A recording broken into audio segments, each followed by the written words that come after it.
כמו שאמרת, באמת הייתי במדבר שדיברנו, ושאלת איך מתחברים לחירות בהקשר לחג פסח, ואני אדבר על סגולה של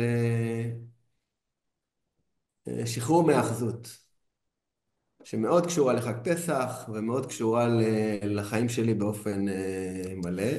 וכשדיברת על זה שאני בשטח הרבה, אז גם זה קשור לטיולים, אז הדוגמאות יהיו קשורות לטיולים. אז אני אלך רגע לשנת 2005. אני בן 35, תחילת הקריירה, אני מנהל בית תוכנה קטן, 20 איש, הכל על הפסים הרלוונטיים, הכל בסדר, אישה, שני ילדים קטנים, משכנתה גדולה, בעצם על המסלול, והתשוקה שבוערת בי, אני רוצה לצאת לטיול ארוך. אחרי הרבה טלטלות שהיו בעבודה, והיה משבר הדוט קום, ולא משנה, אני רוצה לצאת לטיול ארוך.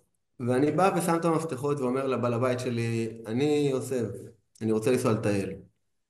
אני משחרר את הטייטל, אני משחרר את המשכורת, אני משחרר את המעמד, אני משחרר את כל המוסכמות שיש, כביכול אני על הפסים, ואני רץ אחרי התשוקה שלי.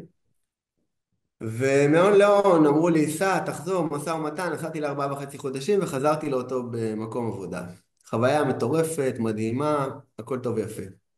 אני אמשיך באותו מקום עבודה אחרי 10 שנים, קורה אותו סיפור מחדש, אני עם 4 ילדים, בבית יותר גדול, עם משכנתה יותר גדולה, הכל יותר גדול, והתשוקה שלי היא שם. אני רוצה עוד פעם לנסוע לטייל, אנחנו הרבה פעמים טיילים טיולים קטנים, אבל אני רוצה לטייל טיול ארוך, אני מבין שזה הפעם, כנראה ההזדמנות האחרונה, הילד שלי עולה לכיתה י', ואותו סיפור. אני בא לבעל הבית, אני אומר לו, אה, אני רוצה ללכת אחרי התשוקות שלי, אני משחרר את הטייטל, את הכסף, את המעמד, את כל הדברים. אני משחרר את הפחדים, ושוב אנחנו נוסעים ל4.5 חודשים, שוב אותו סיפור, עושים משא ומתן, הם מחכים לי, אנחנו מוצאים מנכ"ל שיחליף אותי לתקופה מסוימת, אני חוזר לאותו מקום עבודה, אנחנו נוסעים ל4.5 חודשים, חוויית חיים, הילדים שלי עד היום חושבים שזאת החוויה הכי משמעותית בחיים שלהם, ואני חוזר לאותו מקום. 6 שנים אחורה אני לוקח את החיים שלי רגע, 5-6 שנים אחורה, אני במקום שנגמרת לי התשוקה בעבודה ובזוגיות בגדול.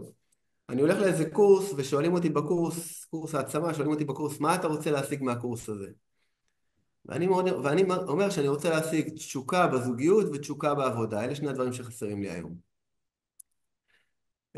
תשוקה בעבודה לא מצאתי, ועשיתי באמת תהליך של להיפרד הפעם באמת. אמרתי להם, בואו נביא מנכ"ל, הבאתי מנכ"ל, נשארתי במקום העבודה, נשארתי שם מעל שנה, עזרתי למנכ"ל החדש, כבר החברה הייתה מעל 100 אנשים, נשארתי למנכ"ל החדש, עזרתי לו להתייצב במקום, פיניתי לו את החדר, פיניתי לו את התפקיד, פיניתי לו את הטייטל, עשיתי מה שהוא אמר לי לעשות, שחררתי את האגו, שחררתי את כל האלמנטים, וחייתי בטוב שלי. במקביל התחלתי לעשות את הפעילות שלי בתחום הטבע ובתחום ההפקות ובתחום הקרוונים, שעד היום אני שם.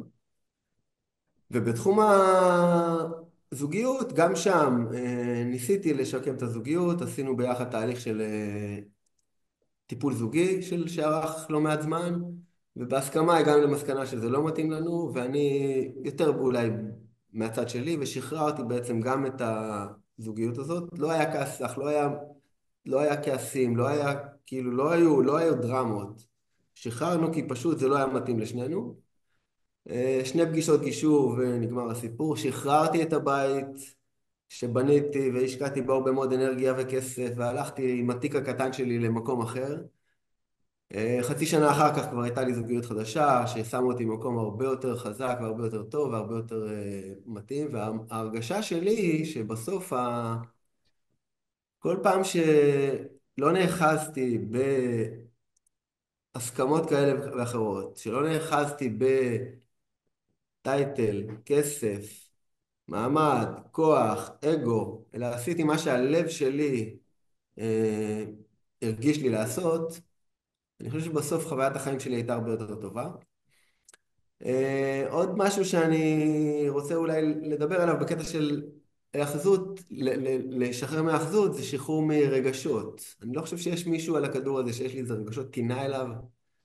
היו לי כסחים עם אנשים, היו לי עימותים כאלה ואחרים, אבל תמיד זה נגמר בסופו של דבר בסדר.